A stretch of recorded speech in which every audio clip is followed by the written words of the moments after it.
In this episode, we're heading to a little North Carolina town with a big story, Fuquay Varina. Now, if you're from around here, you probably know it as a tobacco town. But what you may not know is how it got its unusual name. It all started with a spring.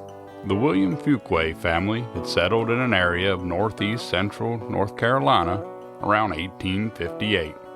While plowing the fields, his son Stephen discovered a mineral spring on their land, and word quickly spread that the water had a mystical healing power. People began to flock there, taking the waters, hoping for cures and miracles. And before long, this sleepy farm community became a booming tourist destination, and the place earned the name Fuquay Springs. But then came a twist worthy of a small town legend. During the Civil War, one of the Fuquay descendants, a soldier named J.D. Ballantine, had a female pen pal. They wrote letters back and forth, and in reading hers, he mistook her signature, Virginia, for Varina. When the two finally met in person, she explained the mix-up, but he didn't care. To him, she would always be Varina. He took her home to his family land, and the two were married. Now it wasn't long until Ballantine opened a post office and a mercantile near the springs in order to serve all the new tourists arriving by railroad. And Ballantine named those after his dear wife, Varina. Eventually, in 1963, the two municipalities joined together to become known as Fuquay Varina. Way back when it was still known as Fuquay Springs. It's in this town that was shaped by springs, tobacco, and a bit of romantic misreading where today's story takes place. A story about a beloved doctor, a mayor, and a tragic crime that left the whole community reeling.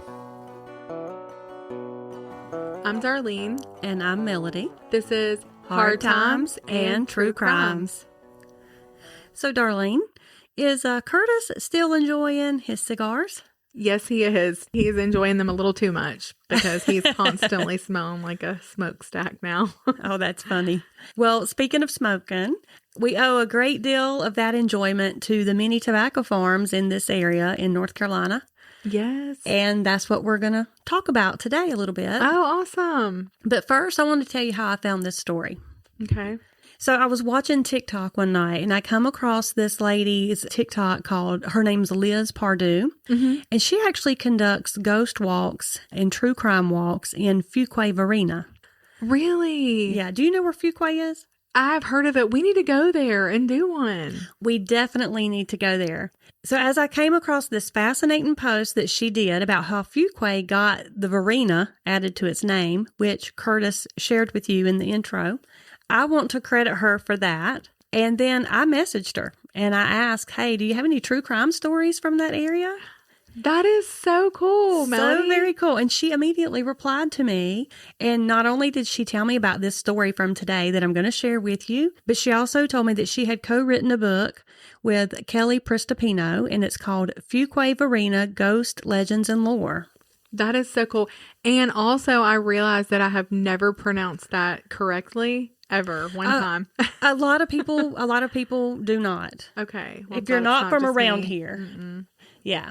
So my research was limited to the internet and old newspaper accounts because I didn't have time to actually get her book and read it before I had to get this one ready.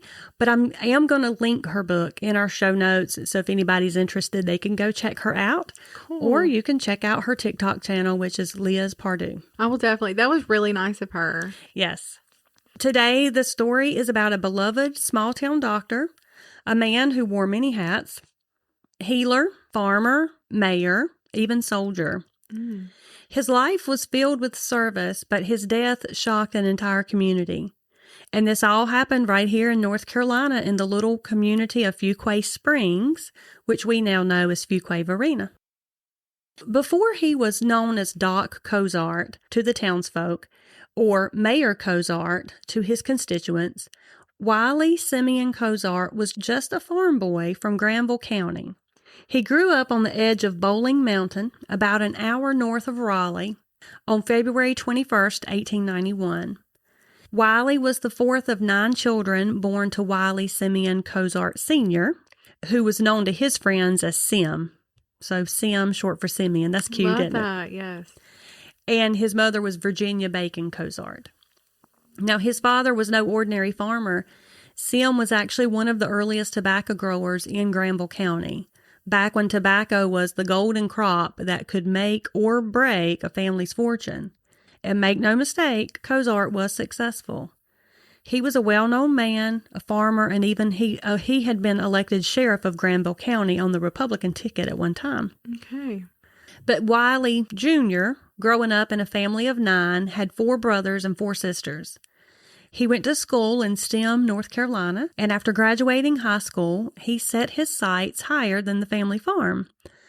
Wiley pursued medicine at the Medical College of Virginia, back in the days when you didn't need years of pre-med classes to get in. Okay.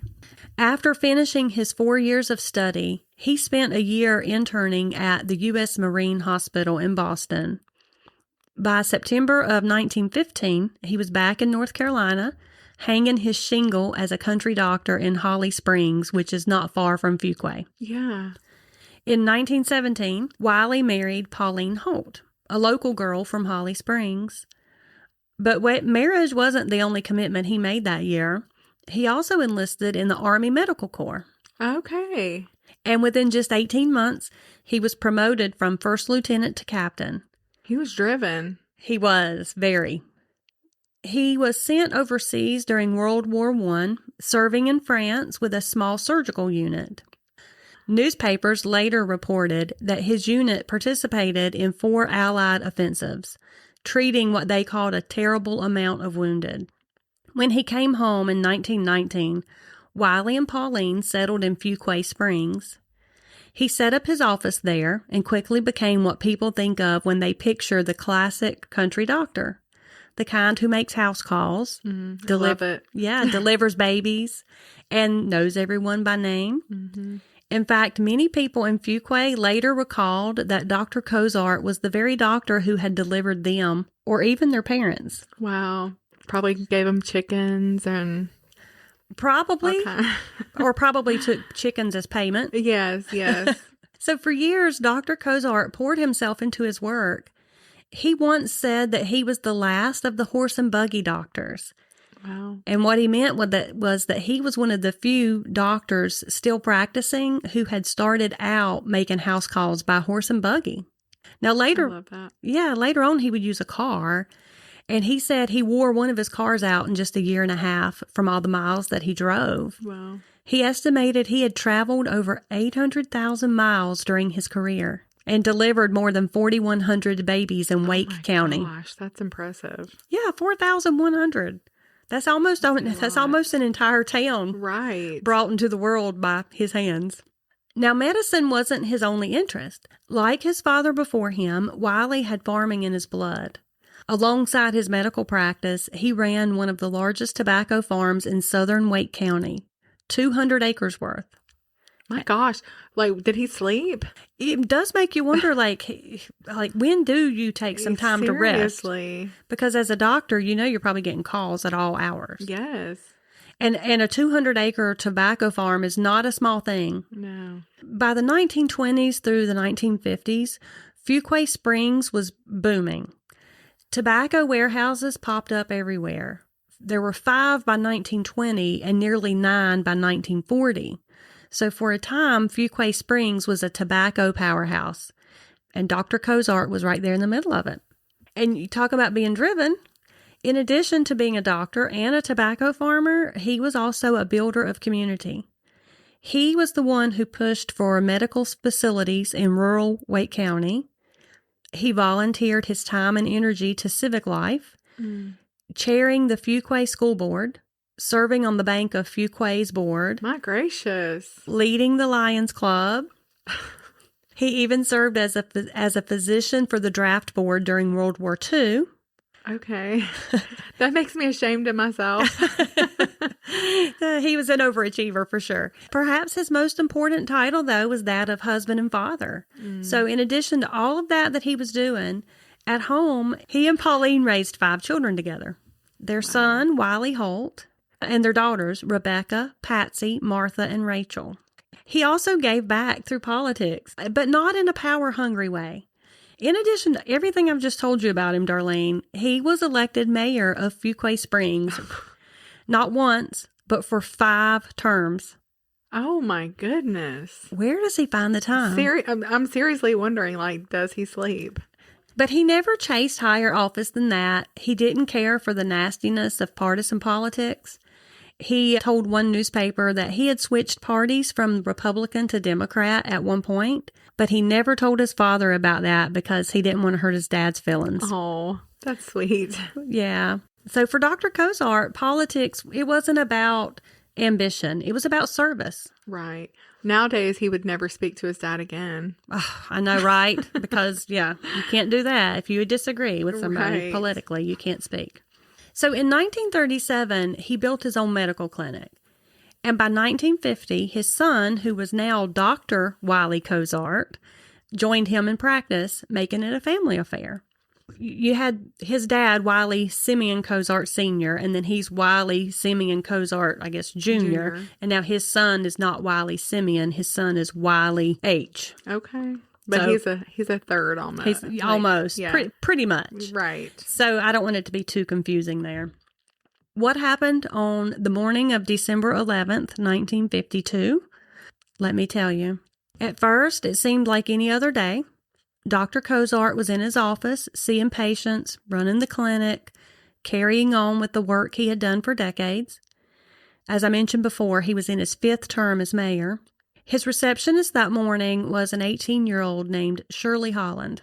Around 9:30 a.m., a patient walked in, 24-year-old Linwood Lewis. Shirley greeted him, but instead of waiting, Lewis pushed past her into the doctor's office. She overheard just a few words of the conversation. Dr. Cozart saying, "You'd better get another doctor." Then a gunshot shattered the morning stillness. Shirley screamed. Oh my gosh. The doctor stumbled out of his office and collapsed face first onto the floor. His glasses flew off, landing in a corner near the door, the very door that the gunman would escape from. Dr. Donald Parker, another physician at the clinic, rushed from his office to help, but it was too late. At approximately 9:35 a.m., Cozart was gone. The bullet had pierced his chest, tearing through his heart. Oh my goodness. Now, at that very moment, a woman named Veda Berdina happened to be walking down the sidewalk in front of the clinic, and she looked up just in time to see Linwood Lewis burst out the door. He still had the gun in his hand. He was kind of waving it around as he tried to stuff it into his clothes. When he noticed her staring at him, he just threw the gun, a .45 caliber pistol, threw it to the ground, and he took off running toward Main Street. Mrs. Berdina wasted no time. She hurried straight to the police station, just a block and a half away, and she reported what she had seen. Right. Within minutes, officers had her in the patrol car, and they were heading in the direction that Linwood Lewis had fled. Near the bus station, she spotted him. "That's him," she told the officers. They quickly took Linwood Lewis into custody, and Lewis didn't really fight back. Instead, when they confronted him about the shooting, he muttered, "I don't know nothing about no shooting." Back at the scene of the shooting, Coroner Paul Whitley of Raleigh said the bullet that had killed Dr. Cozart was found on his desk. It had entered the right side of his chest, gone directly through the heart, and emerged clean from the lower left side. Powder burns around the hole in the shirt where the bullet entered indicated that he had been shot at close range. The remaining bullets, unfired, were found in the gun that had been tossed, and 7 more shells were found in Lewis's shirt pocket. Wow. So this was no murder mystery. Right. With that many witnesses and that much evidence, the guns, the shells that he had, it's a pretty cut and dried case, and that he was the guilty party. But let's back up and let's talk about what led to this tragic moment. Lewis wasn't just some random patient. He was a local tobacco worker who lived with his parents and 10 siblings in a cramped 5-room house. He had once served in the Navy, but was dishonorably discharged in 1950 for going AWOL multiple times. Okay. By 1951, he had been admitted to the Goldsboro State Mental Hospital, diagnosed with dementia praecox, what we know today as schizophrenia. Mm-hmm. While detained there, he received electroshock treatments, but he was released 4 months later when doctors deemed him improved. They noted that he was confused, but they didn't feel he was dangerous. Okay. But they couldn't have been more wrong. By 1952, Lewis had undergone surgery on his lips at Duke Hospital. It was a sort of like a plastic surgery situation because he felt his lips were unusually large. Okay. And that operation must not have gone well because it left him with this burning pain in his lips that never went away. So he was visiting Dr. Cozart. He had seen him many times, desperate for relief, and nothing had worked. And I don't know if Dr. Cozart is the one who performed the original surgery, Right. or if he was just seeing him for follow-up care. I'm not sure. I couldn't find anything that actually told that. Okay. But he was his doctor at that point and found there was nothing else he could do to help this man. And that's when he finally told him, you had better get another doctor. But it seems that was just Lewis's breaking point. Cozart had warned others that Lewis had threatened him before. Some colleagues had even advised him he should stop seeing Lewis, fearing that he might do him some harm. Right. It appears that morning the doctor was finally trying to end the relationship with this patient, but tragically it was too late. The aftermath was immediate and heartbreaking. Dr. Cozart's son, Dr. Wiley H., he was in the building that morning when he heard that Lewis was actually outside under arrest, and they had kind of brought Lewis back to the scene of the crime. Mm-hmm. Dr. Wiley was upstairs hovering over the body of his dead father, and he heard that Lewis was outside on the sidewalk. He, in this burst of grief mixed with rage, he tried to grab a gun from one of the officers. Thankfully, the officer was able to restrain him. But who could blame him? Right. I mean, he had just lost his father in this very violent way. Yes. Oh, my goodness. So Lewis was taken to the county jail and processed. While there, he claimed that Dr. Cozart had put a spell on him. Okay. Yeah, so shortly after that, they transferred him back to the Goldsboro Mental Hospital for a 30-day observation. And there they detained him in the ward for the criminally insane. Then on February 12th, he was charged with first-degree murder. But he eventually would end up remaining at the mental hospital until March of 1953, when a Wake County jury declared him incompetent to stand trial. So it was dismissed. Pretty much, yes. Wow. Doctors testified that he suffered from schizophrenia with paranoid tendencies. And so what they did was they committed him to maximum security at Cherry Hospital, which was the state mental asylum. Mm-hmm. And he essentially never faced trial for Dr. Cozart's murder. Decades later, in 1978, Linwood Lewis died at a hospital in Chapel Hill at the age of 50. Okay. Did he stay institutionalized that entire time? We don't know how long he was institutionalized. I looked and I couldn't find anything that told when he was actually released. Okay. We do know that eventually he was released because he died at that hospital in Chapel Hill. But we just know that he was in maximum security for some time and that he did not end up facing trial. Mm-hmm. Okay. Meanwhile, right after the murder, Fuquay Springs was in mourning. The day after the shooting, they buried their doctor, their mayor, their friend at the Methodist church. And people struggled to understand how something like this could have happened. Why had a man diagnosed with a serious mental illness been released back into the community? Right. And they wondered, could this have been prevented? It was a question that echoed then, and it still echoes today. We still wrestle with how our mental health system works, Right. or doesn't work, however you want to look at that. And stories like this remind us of how fragile that line can be between treatment and freedom and then safety. Right. The murder of Dr. Wiley Cozart left more than just grief in Fuquay Springs. I just want to read you an excerpt from the newspaper back during that time. Yes.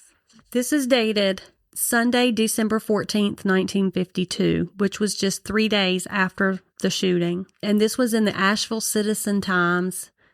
It says, superintendents of mental institutions, private, state, or federal, face a difficult problem in discharging patients who at some time may have shown criminal tendencies. It is apparently impossible to guarantee that those tendencies will not recur. The nation, the state, and Asheville have recently seen numerous former mental patients run amok and take human lives. There is a seeming increase of such cases throughout America, but the difference may be due to the better agencies of today for detecting mental derangement. Harried psychiatrists on the job in this state and elsewhere are probably doing the best they can to meet an unhappy situation. But often they doubtless feel under obligation to discharge a patient of doubtful competence in order to admit another case in which need is beyond question. In such instances, is there any follow-up by trained workers to aid the liberated patient in adjusting himself to new life? Twice this year, the state has apparently paid with the lives of 2 good citizens for this failure to cope adequately with its mentally deranged.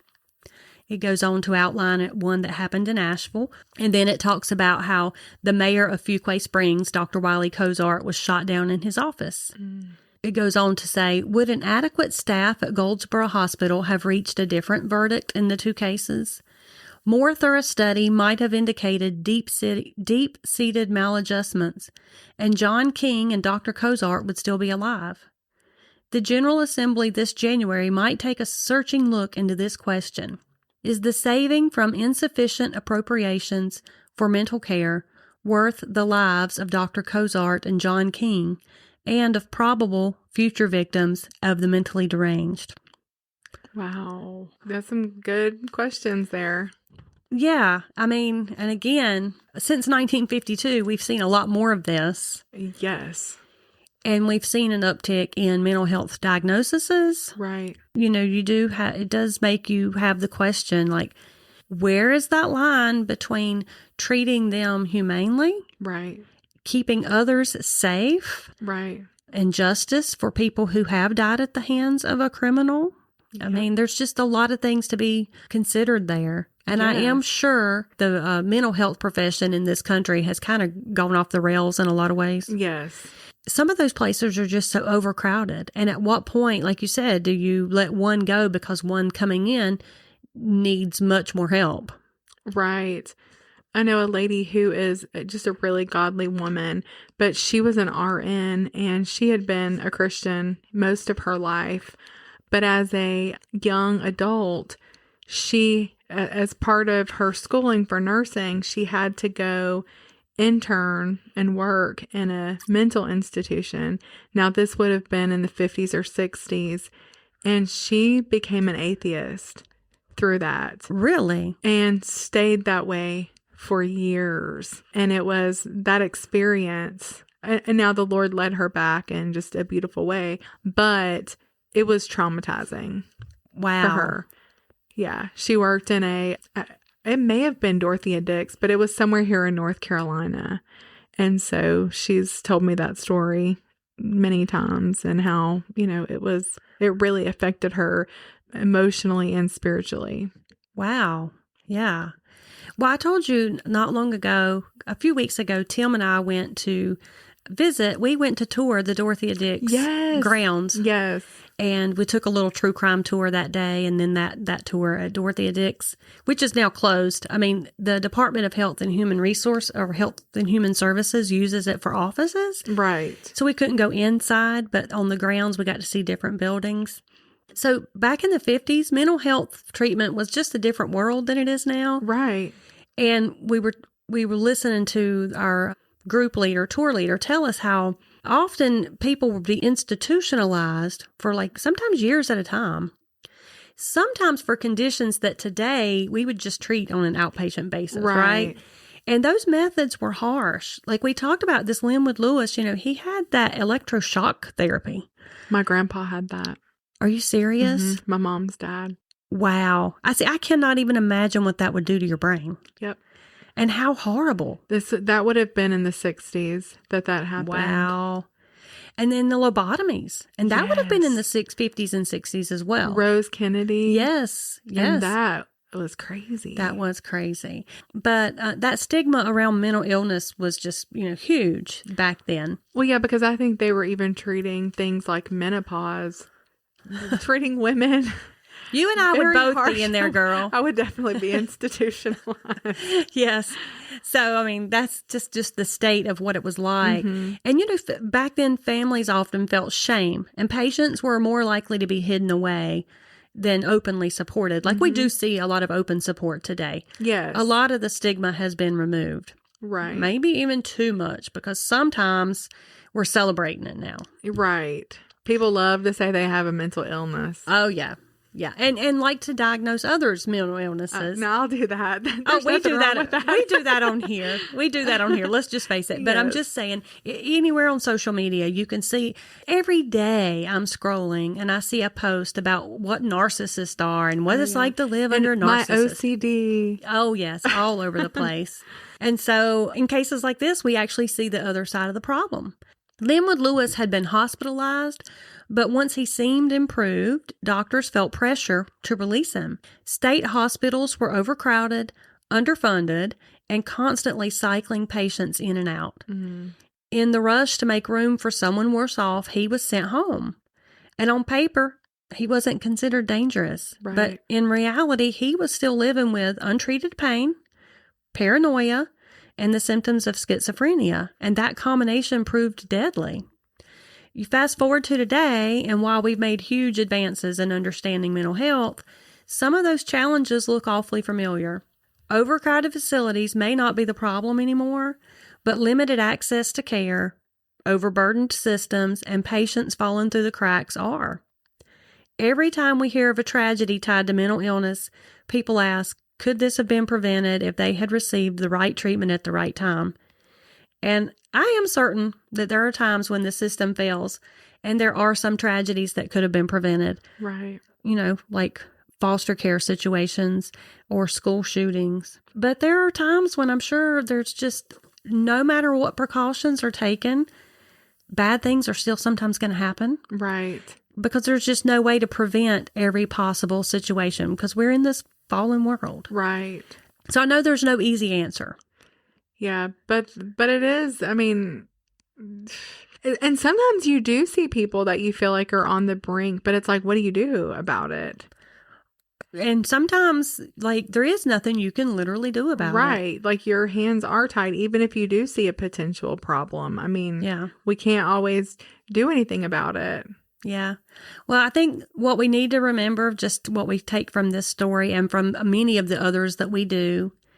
Well, first of all, I know a couple weeks ago we had talked about one where I said, do you think there was a mental illness? And you said, sometimes it's just sin. Yes. We can't blame everything on a mental illness. Yes. That sometimes that's used as a scapegoat. Right. Sometimes people are just wicked. Yes. And then other times there is a legit problem.